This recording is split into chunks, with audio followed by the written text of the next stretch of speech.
오늘은 예레미야 애가 5장 1절로 10절 말씀 가지고 기억하고 살피소서라고 하는 제목으로 묵상 나눔하도록 하겠습니다. 봉독하겠습니다. 여호와여, 우리가 당한 것을 기억하시고 우리가 받은 치욕을 살펴보옵소서. 우리의 기업이 외인들에게, 우리의 집들도 이방인들에게 돌아갔나이다. 우리는 아버지 없는 고아들이 오며 우리 어머니는 과부들 같으니 우리가 은을 주고 물을 마시며 값을 주고 나무들을 가져오며 우리를 뒤쫓는 자들이 우리의 목을 눌러 싸우니 우리가 기진하여 쉴 수 없나이다.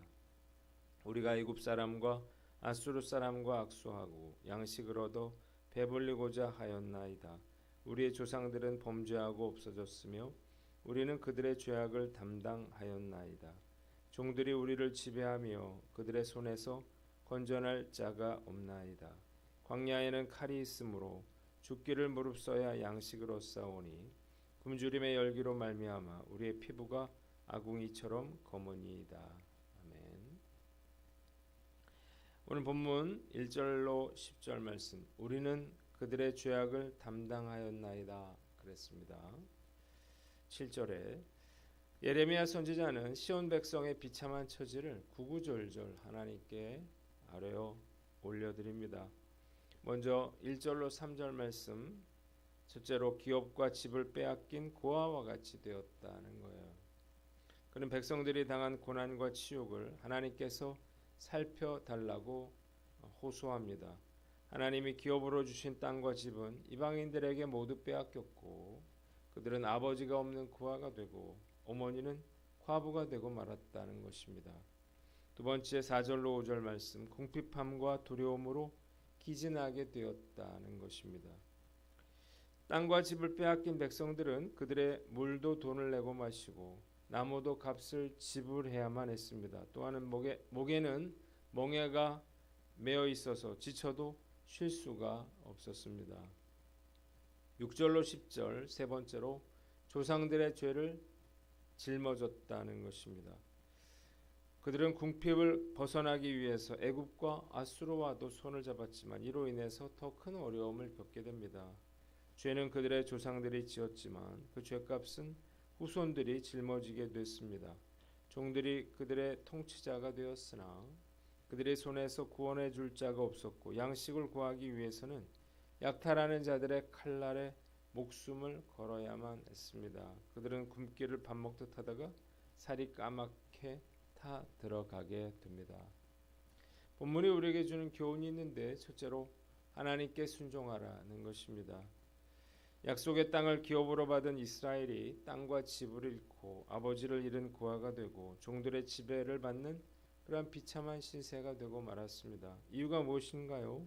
그들이 하나님과 맺은 계약을 깨뜨림으로 하나님께서 그들을 버리셨기 때문이에요. 하나님께 순종하지 않고 제멋대로 사는 것이 자유로울 것 같고 행복할 것 같지만 결코 그렇지 않다는 것입니다. 하나님의 지배를 벗어나게 되자 모든 것을 빼앗기고 종의 신세가 되고 목숨을 걸고 먹을 것을 구하는 그런 비참한 신세가 되고 말았습니다. 하나님의 말씀에 붙들린 삶이 참된 자유를 누리고 진정한 쉼을 얻는 길이라고 하는 사실을 우리는 알아야만 하는 것입니다. 여는 줄에 굳게 매어 있을 때 창공을 나는 법이죠. 줄이 끊어지게 되면 결국 그 여는 땅에 떨어지게 되어 있습니다. 하나님을 붙잡으면 모든 것을 얻고 누리게 되지만 하나님을 놓치면 모든 것을 잃고 고통받게 됩니다. 저는 이것을 너무나 잘 알고 있어요. 그래서 매일 말씀을 묵상하고 말씀대로 살아가려고 정말 말 그대로 몸부림을 치고 있습니다. 그런데 말씀대로 사는 것 참 쉬운 일이 아니죠. 그러나 포기해서는 안 될 것입니다. 하나님의 말씀에 순종하는 것이 내 인생을 성공과 풍요와 자유와 축복으로 이끄는 유일한 길이라고 하는 사실을 알고 오늘 하루도 최선을 다해서 그 말씀에 순종하며 살아갈 것을 다짐해 봅니다. 두 번째로 다음 세대에 신앙의 유산을 물려주라는 것입니다. 예레미야 선지자는 현재의 고난이 조상들의 죄값을 후손들이 치르는 것이다 이렇게 말을 하고 있습니다. 말씀 묵상하면서 자녀에게 있어서 부모가 얼마나 중요한 것인가를 다시 한번 생각하게 됩니다. 자녀들에게 있어서 부모는 80% 90% 이상의 그런 영향을 미칩니다. 아버지가 망하면 그 자녀도 망한 가정에서 살게 되는 거예요. 좋은 부모를 만나는 것, 이것은 자녀가 누릴 수 있는 가장 큰 축복인 것입니다. 나라도 마찬가지죠. 후진국에서 태어나면 후진국민이 되는 거고요. 선진국에서 태어나면 선진국민이 되는 것입니다. 그들의 조상들이 남긴 그런 유산 때문인데 조상들이 어떻게 행하느냐에 따라서 그 후손들이 그 열매를 따게 되는 것입니다. 요즘 우리나라의 인구 감소가 심각한데요.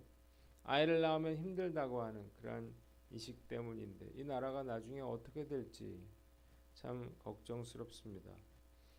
저는 조상들의 땀과 헌신으로 좋은 나라에서 살게 됐어요. 너무나 감사한 일이죠. 그래서 나의 후손들에게도 좋은 나라를 물려주고 싶은 그런 마음이 간절해요.